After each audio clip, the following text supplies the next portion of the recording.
Lancée le 1er octobre 2022, la zone agricole protégée de Longone, près de la ville de Saint-Benoît-Boundji, est un espace aménagé de 200 hectares qui a été visité ce mercredi 8 novembre 2023 par le président de la République, Denis Sassou Nguesso, dont l'amour pour l'agriculture ne faiblit pas.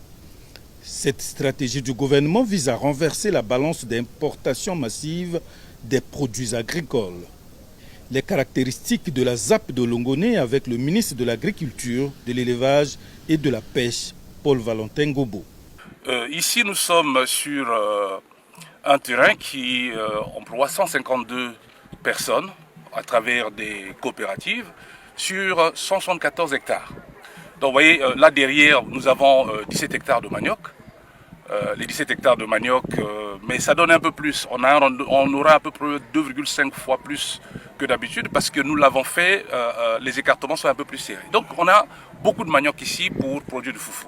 Vous avez juste derrière vous 25 hectares de manioc fait avec nos amis de la Banque africaine de développement. Ça ne se voit pas encore, mais nous avons ici 25 hectares. C'est cet endroit qui paraît un peu vide. Donc 25 hectares de manioc. Et de l'autre côté, vous avez 87 hectares de maïs. Et on est en train de préparer encore un autre terrain de l'autre côté. Vous voyez des tracteurs en train de travailler pour faire une fois de plus du manioc. La joie des populations constituant coopérative dans la ZAP de Longone. Sur le terrain, l'agriculture est en train de prendre son élan. Avec la lue rouge, les choses se passent. Nous allons manger ce que nous produisons sur place. Cette fois-ci, surtout pour le maïs, ce n'est plus que le groupement sème. L'État aussi a donné les machines. Ils sèment. Ils sèment en même moment avec les engrais. Avant de quitter la ZAP de Longone, les populations lui ont réservé un accueil délirant.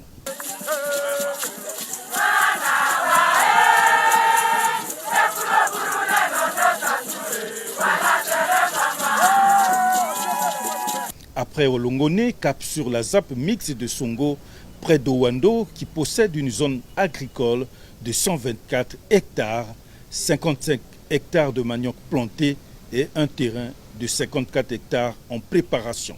18 groupements animent la ZAP de Songo. La particularité de la ZAP de Songo est qu'il existe une zone piscicole de 14 hectares avec 85 étangs, visités également par le président de la République peu avant les doléances des populations. La charge qui m'a été confiée également ce matin est celle de formuler des vœux qui suivent. Le premier, c'est la réhabilitation de notre piste agricole.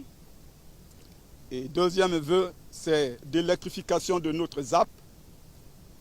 Troisième vœu, c'est la fonctionnalité des forages déjà implantés. Et enfin, la dotation en moyens roulants. Là aussi, Denis Sassou Nguesso a pris un bain de foule avant de regagner Oyo.